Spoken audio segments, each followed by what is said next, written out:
Hi everyone, welcome to the Business for Builders podcast. My name's Max Peterson. I'm the CEO of Smith & Sons Remodeling Experts here in Canada, and welcome to you if you're in YouTube land watching this video.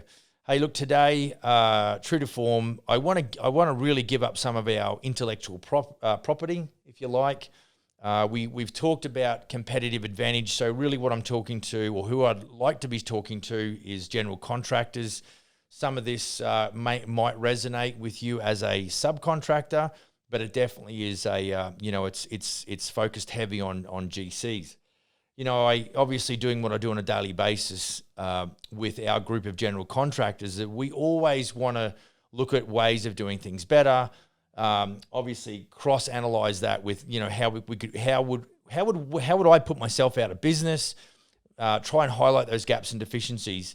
But ultimately, what I want to do is create for this business, this brand, and of course, all of the businesses that have joined forces with Smith & Sons, all of the general contractors are part of the group. We want to create a competitive advantage, and not just a minor competitive advantage, but a massive competitive advantage. We want to be a leader in the renovation and custom home sector. We want to be a well-renowned brand nationally and internationally. Currently, we have close to 100 franchises in Australia, New Zealand, and Canada collectively. And so we've been doing it now, I think, about 13 years. So we're certainly not out here in Canada experimenting on the Canadians or the North Americans. We just believe what we're doing is resonating with clients. Ultimately, homeowners trust the Smith & Sons brand. That doesn't mean we're perfect. We're dealing with, a bunch of general contractors that at different points in their career, they may not have done it the best way or the way that we recommend, but they're a work in progress, just like we all are. So today, I want to give you some insight into the way we do business that gives us a competitive advantage. Now, I want you to understand that what I'm going to talk about is one thin vertical that's mixed in with a whole bunch of other verticals. It's got to do with, or it ties in, or it really complements our messaging. We believe we give clients value in this regard. But what we then have to do is we obviously have got to make sure that is valuable, and then when we go to the marketplace, we talk a lot about that. So let's cut the bullshit and get into it. So what I'm going to talk to you today about is fixed price contracts. You heard me, fixed price. I struggle with understanding how it is that general contractors would put all of the pressure onto a very inexperienced client who knows basically nothing other than what they see on HGTV, put all the pressure onto them and basically put a noose around their neck and a box under their feet and say, well, we're going to do a cost plus contract because I don't know how much your renovation is going to cost. And look, I'm going to apologize in advance for getting a bit worked up because I think that theory is horseshit. I don't understand why general contractors think that clients buy into that. If you've done this and you're doing this, you might hate me today, and I'm cool with that because look, our business is successful. It's how we roll. And if you want to plagiarize and take this information, go and implement that and go and build yourself a bigger, more profitable, high-performance business, then good for you. If you want to ignore what I'm saying and all you want to do is argue and debate with me about what I'm saying, then good for you. Go and leave a comment that's negative because it ain't going to change the way I do business because we're already successful. So I would advise you to just take it down a notch, maybe just be a little open-minded, understand what you're doing in your business currently that's not working, and just assess this. Now, if you don't want to do this, it's okay by me. I'm not telling you to do anything. All I'm going to do in the next 15 minutes is share with you what we do that gives us a competitive advantage, and maybe I'll get into some of the psychological reasons about why we do that. So, fixed price quotes, fixed price building contracts. Now, I will tell you right now that my guys, Smith & Sons operators in the 4 cities, the 6 general contractors that we got working, have joined forces with the Smith & Sons brand as a general contractor. I guarantee you that they are making double the markup, sometimes triple the markup than what you're making right now. So hopefully that gets your attention and you are now sort of in a position to go, yes, Max, I actually want to make more money. I don't like the idea of a fixed price, but you got me for 10 or 15 minutes. That's good move, great decision. So the background to a fixed price is ultimately with a lot of our marketing messages, and if you're doing your own marketing, if you've got an agency doing your own marketing, you need to sit down with yourself or you need to sit down with your agency. I need to change my marketing message because I'm about to change the way I go about closing contracts and closing deals. So what we talk a lot about, so there's two parts to this. One is very what I would call clouds, and I stole this whole thing from, the clouds and dirt, right? The clouds are, hey, we sell peace of mind and security and satisfaction. That's finding out what the client wants the most. That is empathizing with your client first and foremost. And then what you want to find is how it is that I can fill that gap or that need or that requirement, but also make good money doing it. So we don't focus on being the cheapest. We are absolutely not interested. What we want to do is present the value. We want to demonstrate the value. So if what we do predominantly is we give a fixed price quote, which if they accept that, we go into a fixed price contract. It has a list of inclusions, detailed inclusions, and it has a completion date. Now, the contract is drawn up by our corporate lawyers. We hand that out to our general contractors. So if you're wondering what you get if you were to become a general contractor with Smith & Sons, that's one thing that you get. So I'm the guy that spent $3,000 on a fixed price building contract. It's drawn up by our lawyers, and you benefit from that. So that's the first thing that we do. Clients want the security, man. Like this whole thing about, well, we think it's going to cost. Look, how many calls have I taken where people have said, well, the builder told me it was going to cost. Actually, I had one a couple of weeks ago where they said it was going to be, they would get out of it for under 300,000, and now they blasted past 300,000, and they're only 80% of the way through the project. That's what I'm talking about. Then this client who's working with this general contractor doing an interior renovation has now come back to us and says, Max, do you think your guys can give me quotes for the decks and the exterior siding and whatever else she wanted to do? And it's at that point where you realize that they focused on the information they threw out, the builder threw out at the initial negotiation. But then in reality, what happened is when we compared the budget versus the actuals, all of a sudden there's a massive misalignment between those two numbers. And you as a general contractor, let me tell you this too. When you first go and meet a client, your whole objective from the first contact, the first phone call, is to turn them into a raving fan. I'm going to pivot real quick. If you're not getting video testimonials from your clients, you're out of your freaking mind. Why is it that you can't have people at the end of a project be so happy? I want to show these folks. This is what we do when Jillian goes out. I should get her in the camera as well, but she won't do that. So this is what we do for our clients when they're kind enough to give us a video testimonial. They don't know this is coming. We don't try to encourage them and say, hey, we're going to give you a bottle of champagne, some Ferrero Rochers and whatever else is in here, nice card and nice bow. We don't entice them into doing it. All of these people get approached by our creative director and they get asked if they wouldn't mind contributing. Now, when she goes out there to do the testimonial video, this is what she takes with her. You guys and girls are now got to start to understand that you're building a business. So what we're doing is we're always incrementally looking to put our clients in such a great position that they are more than happy to chat about their experience with Smith & Sons. And so in the beginning, what Smith & Sons does with fixed price and everything else is we do a lot of the heartache and pain at the beginning of the relationship. But over time, both in the quoting phase and also in the construction phase, the irritation or the friction diminishes because we're organized. We have our shit together. So the other benefit, what it means is to do a fixed price contract, let's back one step. You've got to find a way that you can sell your services to be able to establish a fixed price quote that's accurate and reliable, that you are prepared to hang your hat on, and there is no real circumstances that you can adjust that price. If you leave yourself a big back door, they're going to basically call your bullshit, and they're going to say, you're not actually giving me a fixed price, you're just giving me something that looks like a fixed price.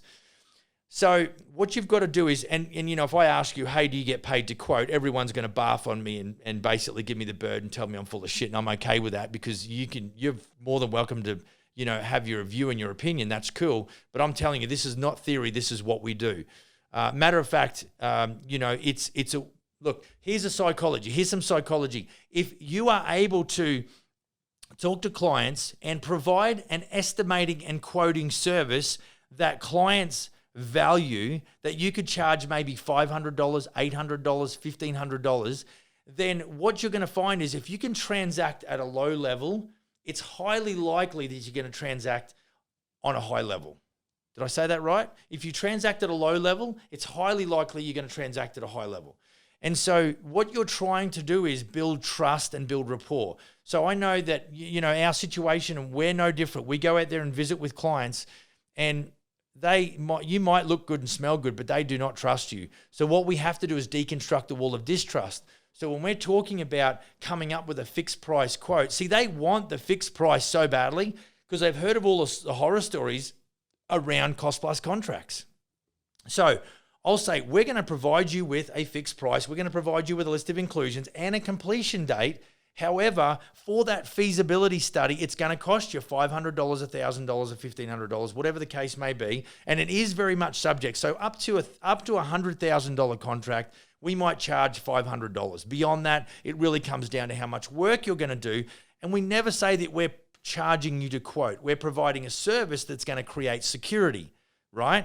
So this is where the nuts and bolts come down. And this is going to screw with your brain because it's going to take some work, because it's different to what you know. You got to learn something, and you're trying to learn it off the back of one little, podcast episode or one little YouTube video. And it's pretty hard for me to cram that in real quick time where I really am able to demonstrate the micro data that's held within it. So it's a mixture of science and a mixture of psychology. So the psychology is if you transact with a client at a low level, it's highly likely you're going to transact at a high level, right? So if you can get that little micro transaction happening, it's almost like what you're going to do is take that client off the market, and they're just going to be talking to you because they obviously like doing business with you. People do business with people that they know, like, and trust. They obviously got to know you. They like how you roll. They trust you, so they're willing to give up some of their hard-earned cash. You are going to need to work your face off to make this happen.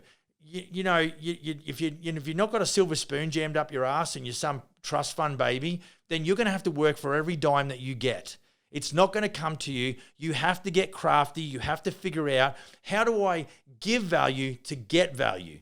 And so when we talk about, I never will say to someone, well, we're going to teach you how to get paid to do quotes.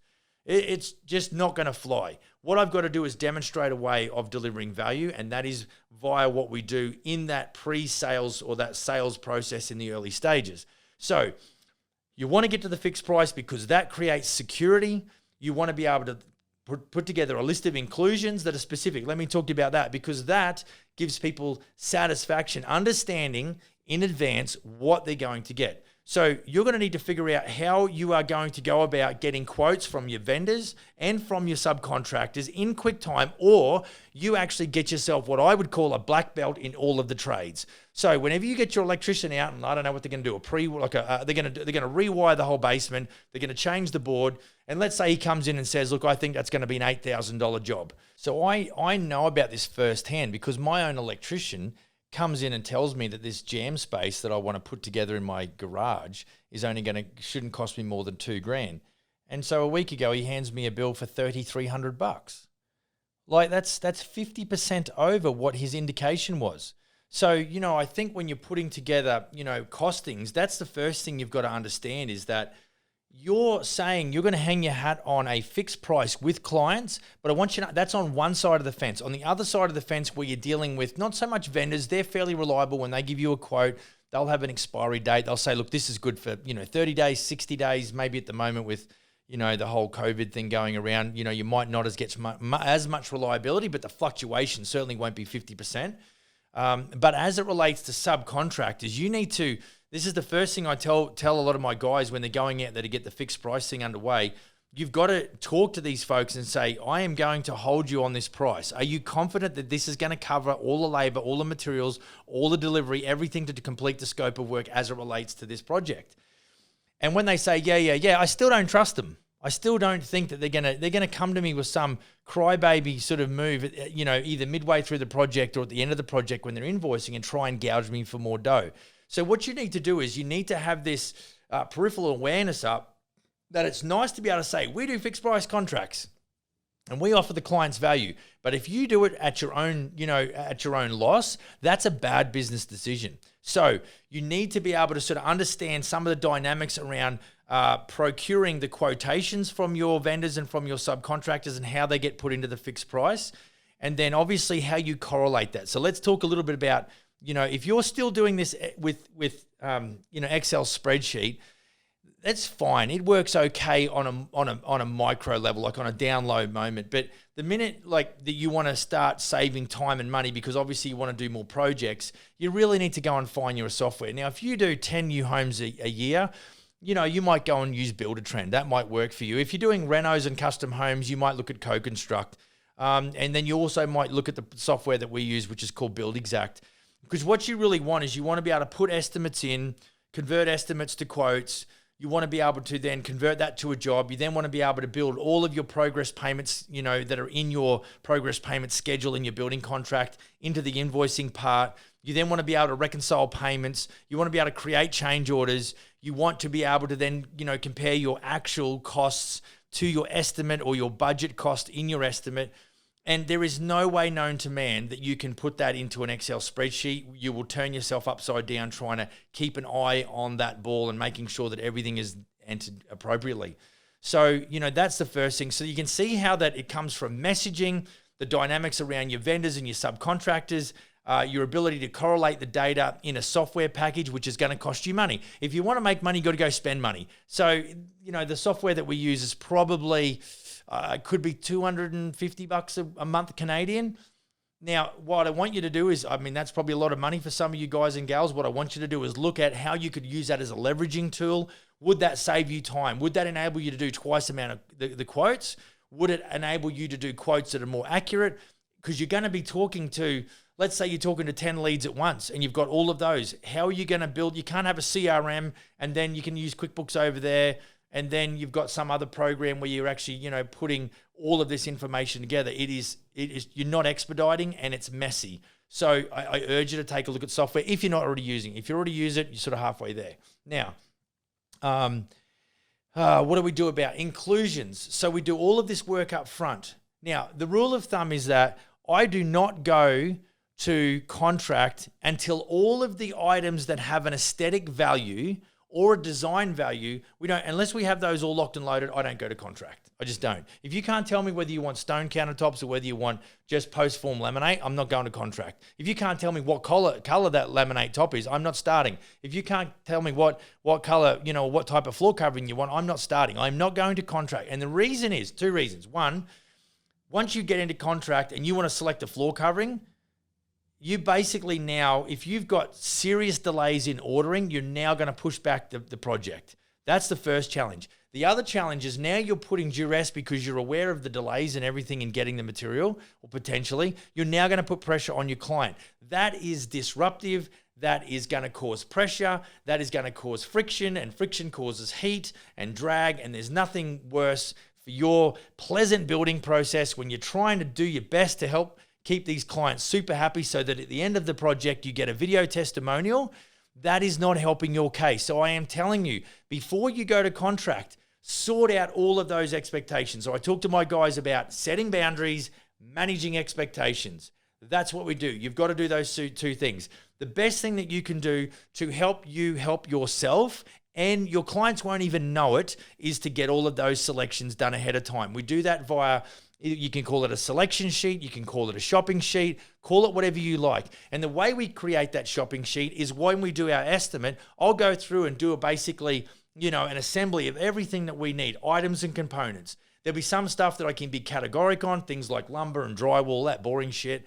And then there's other things which I have no clue on, which is floor coverings, what type of floor coverings, whether they're going to go countertops in stone or whether they're going to go, like all of those things that have got question marks, we allocate that to the selection sheet. So once I've got through doing what I would call a macro, because when we're in the initial sales process, before we get to fixed price, we want to talk budgets, people. We want to know what their expectation is. If they expect me to renovate that bathroom for $5,000, they are out of their minds. I'm not going to do it. I might as well get it. I might as well cover that off in the first meeting. And certainly if you're scared about talking about money and budgets and finance, how do you think the client feels? They don't want to talk about that shit either. Everyone wants to dance around the white elephant finance thing in the room and nobody wants to address it. So my advice to you is, what you want to do is say, this is how I explain. I literally did this last week. Today's Monday, so I did it Thursday or Friday.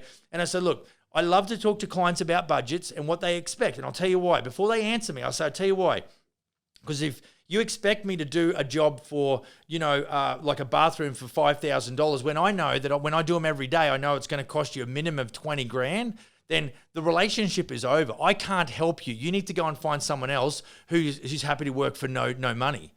And straight away, that breaks the ice straight away. So now we've actually got, okay, we're free to talk about, and they're like, this is what happens. Oh no, Max, look, 20 grand was, 15 to 20 was kind of where we were thinking. I say, okay, then we might be able to massage something. And I hate to say it, but really what we find is that because they don't trust you and me, they are coy. So we might even say buyers are liars, or are buyers liars. And I would say they don't want to lie to you, but they just don't trust you. So they're going to hold their cards close to their chest. It's hard. Once they've gone up, it's hard for them to come down. It's no different, they're going to lowball you to start with. If you can demonstrate value, what you're going to do is you're going to encourage them to spend a little bit more money. I mean, seriously, I've got a guy in Edmonton right now who signed a contract for $114,000. The lady said she had a $15,000 budget. He's probably put together another 15 change orders, and that contract's now close to $190,000. $190,000 when she started with a budget of $15,000.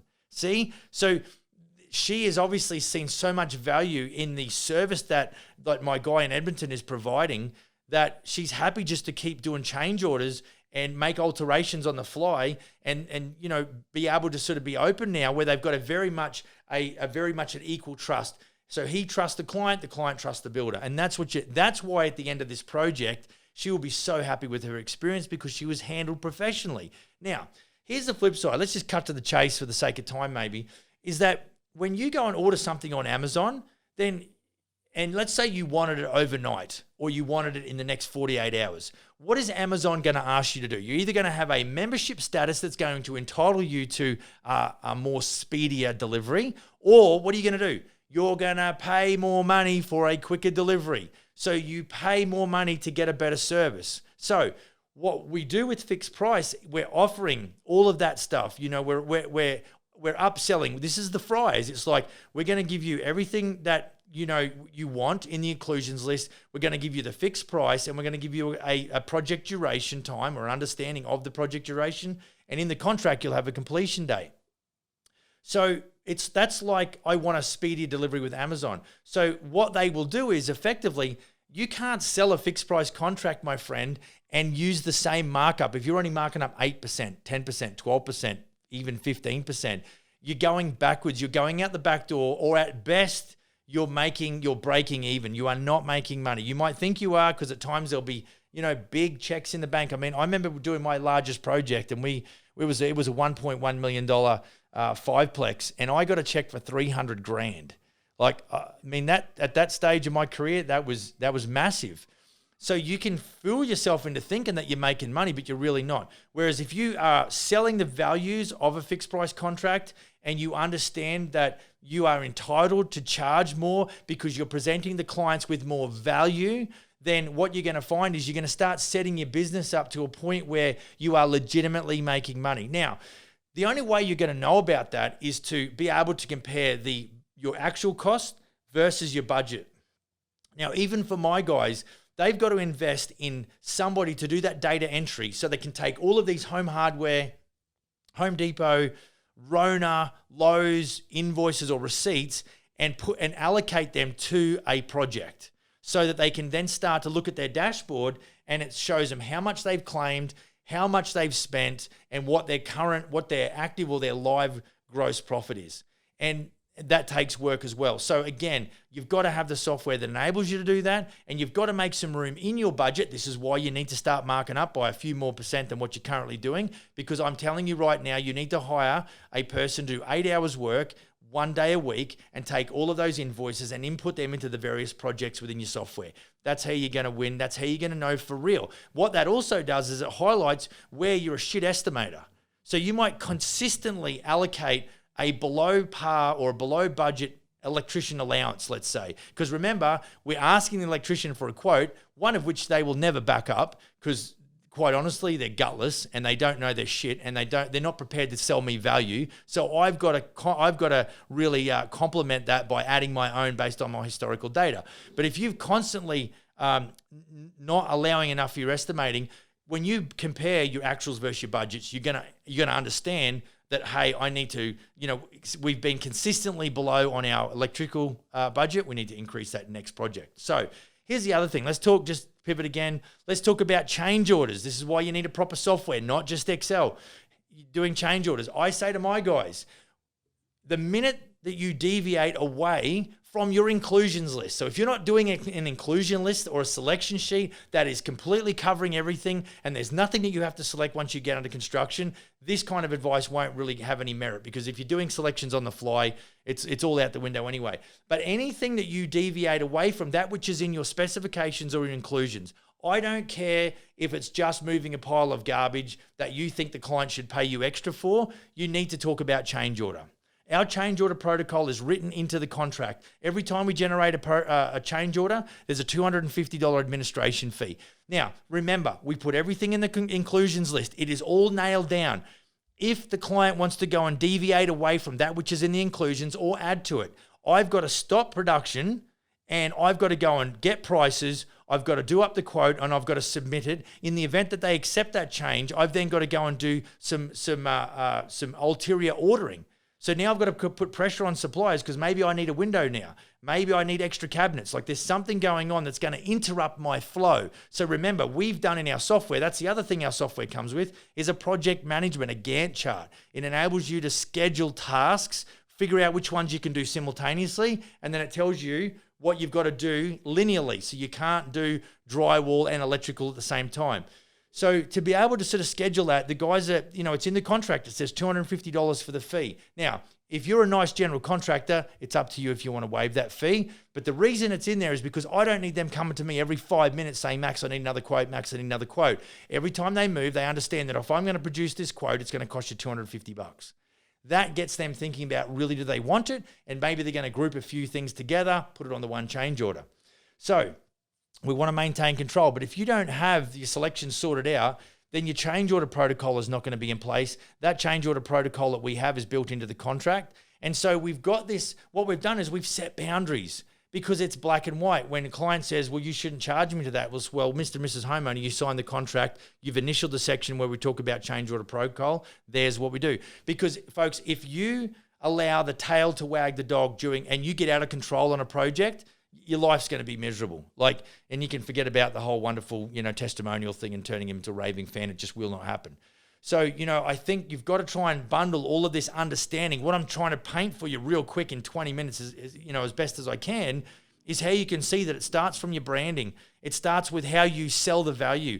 You talk about how you get the information together so you can move that all into a fixed price quote, and you do it accurately so you're not going to lose your shirt.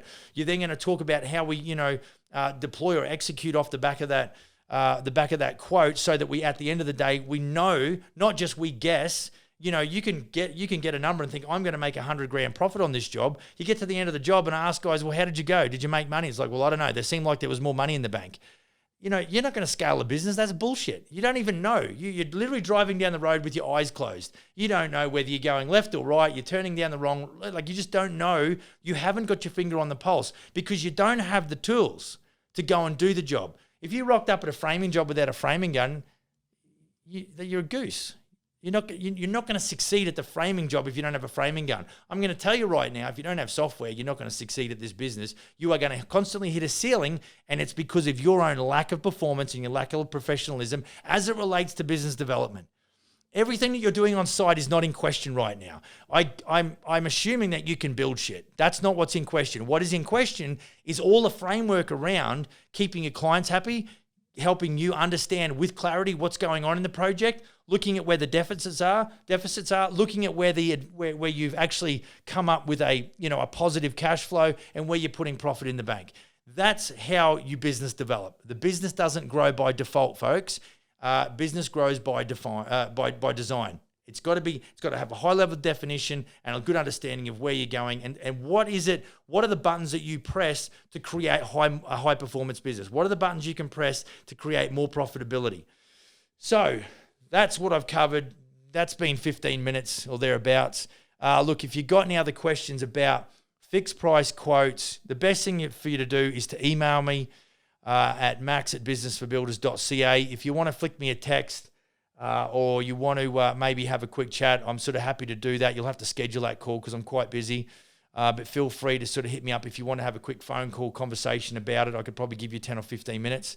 But if you like what you see, subscribe. If you know somebody who'd like to watch or hear from this, or it might, heck, you could be a father who's been in the build industry that's retired that just caught wind of this podcast or this YouTube channel and your son's in the construction now, maybe he needs it. Feel free to share it. Hit the notifications bell. We do one of these every week. And we just love to give value and hope this, helps you immensely. And we'd love to hear your comments as well. My name's Max, and go and build a kick-ass business. We'll see you next time.